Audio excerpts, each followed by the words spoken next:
Alright, gather round, financial orphans and future billionaires.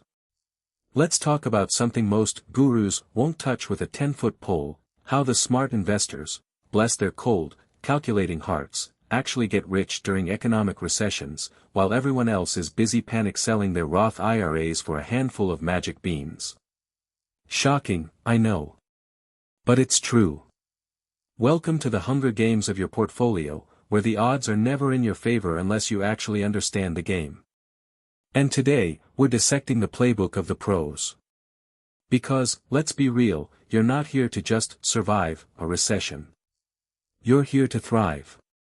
To subtly, strategically, and maybe a little bit ruthlessly, profit off the collective anxiety of the masses.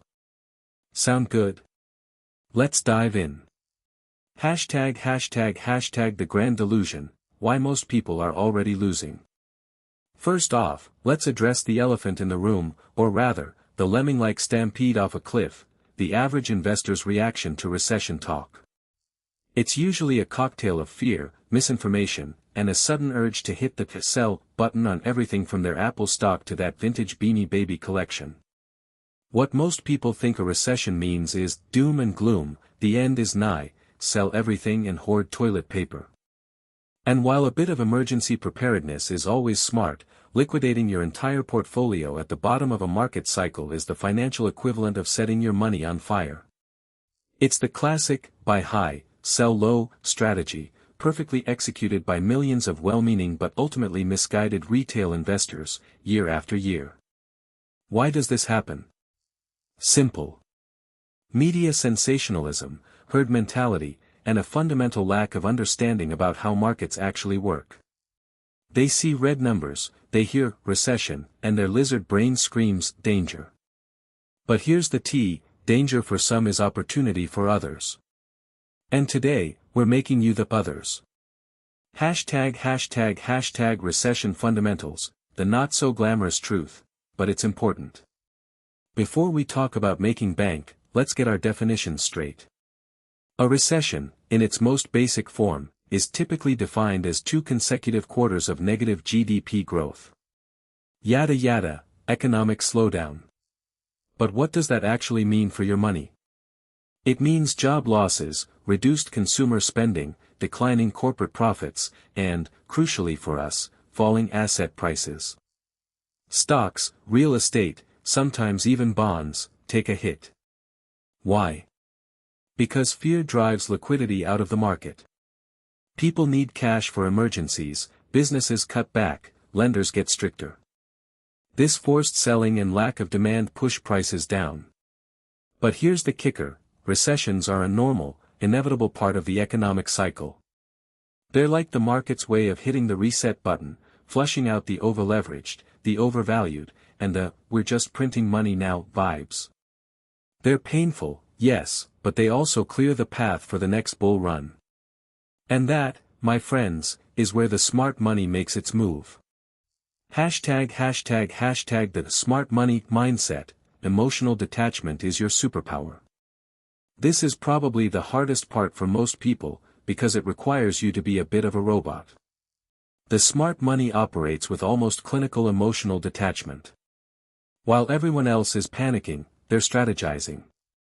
While others are selling, they're meticulously planning their buys. It's about having a plan before the crash, not reacting to it. It's understanding that market downturns are temporary sales events, not existential threats to capitalism.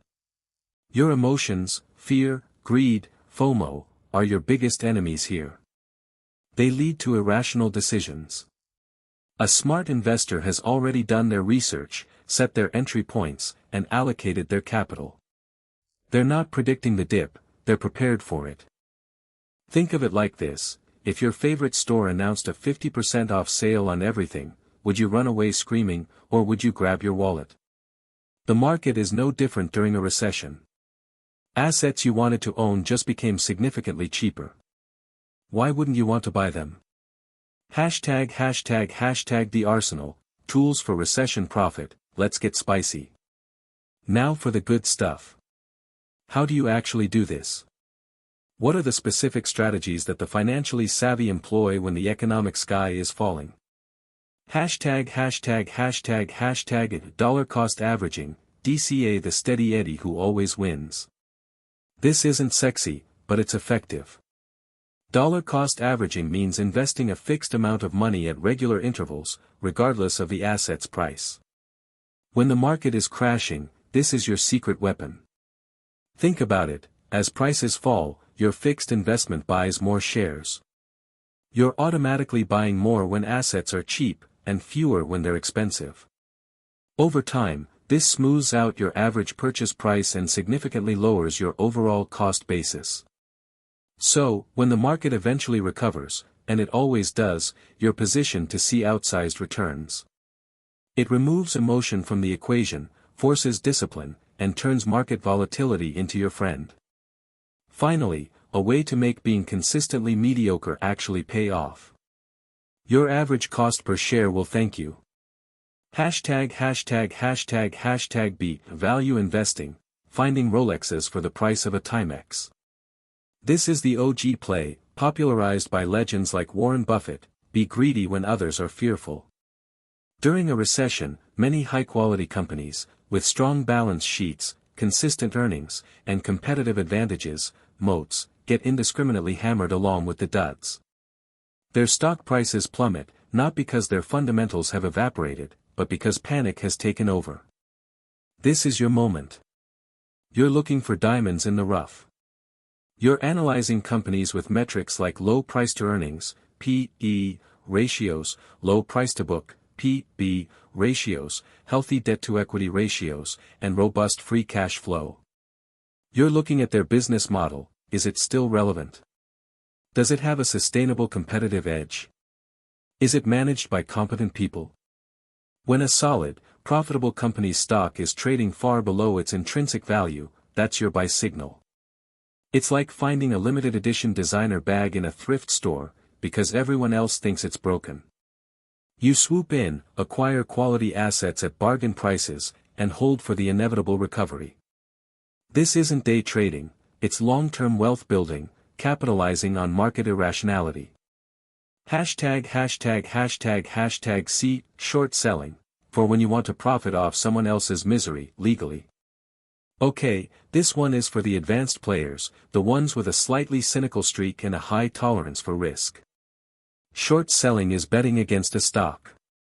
You borrow shares, sell them, and then buy them back later at a lower price, hopefully, to return them to the lender. The difference is your profit.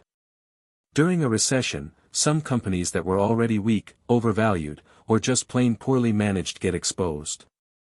Their stock might have been propped up by hype during the bull market. A downturn can be the catalyst for their inevitable collapse. Identifying these zombie companies and shorting their stock can yield massive returns. However, a huge disclaimer: short selling has theoretically unlimited risk because a stock's price can rise indefinitely. You need a deep understanding of financial analysis and risk management to play this game. This isn't for the faint of heart, but for those who master it, it's a powerful tool to profit when the bubble bursts. #D, cash and fixed income, the sitting pretty play. While everyone is panicking about stock market losses, the smart money is sitting on a strategic pile of cash or cash equivalents. Why? Because cash isn't trash when everything else is on sale. It's liquidity. It's optionality. It's your ammunition. During a recession, when interest rates are typically rising or have peaked, high-yield savings accounts, treasury bills, T-bills, and short-term, high-quality corporate bonds become surprisingly attractive. They offer a relatively safe return, preserve capital, and crucially, they provide the dry powder you need to scoop up undervalued assets when the market correction hits its stride. While your portfolio might be down, your cash reserves are stable, potentially earning a decent interest rate, and ready to deploy. It's not about making a fortune with cash, it's about being ready to make a fortune with that cash when the real opportunities emerge. #East real estate, the long game of distressed assets. Recessions often hit real estate hard. Foreclosures rise, prices drop, and the housing market can freeze up. For long-term investors, this can be an incredible opportunity. Distressed properties, homes, commercial buildings, land, can be acquired at significantly reduced prices. This isn't a quick flip, mind you.